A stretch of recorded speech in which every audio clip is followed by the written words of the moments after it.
Where Victorians were once laid to rest, London City Cemetery is digging new graves. A law unique to London allows graves more than 75 years old to be reused. What little remains of people buried there is placed in new containers and moved to a collective grave nearby. To some people, the reuse of graves is a drastic step. Local authorities acknowledge that it can be an emotive issue, prompting public disquiet and even sometimes distaste. But experts warn that the country faces a looming crisis in the disposal of bodies, and that it faces the prospect of simply running out of space to bury the dead. A serious situation that really needs tackling now.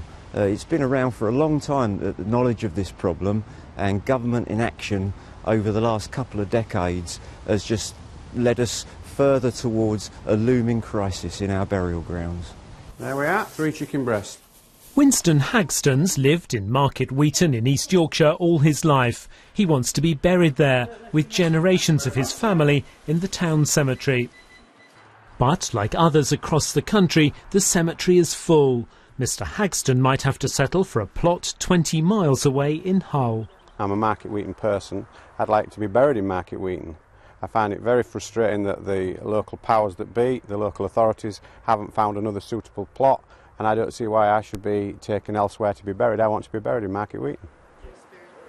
For centuries, space in British churchyards was continually reused, but with Victorian cemeteries came the practice of burying bodies deep down in permanent graves. A lot of other Victorians were saying, we shouldn't be doing it this way. This is not sustainable, this isn't going to work. But the practice sort of like carried through, and that's kind of what we're stuck with now. And it's really time to go back and reconsider that. The government says changing the use of graves is a sensitive issue, one it has under constant review. Cemetery managers say only reusing graves can provide a long-term solution to a critical shortage of space. Robert Piggott, BBC News, Newham in London.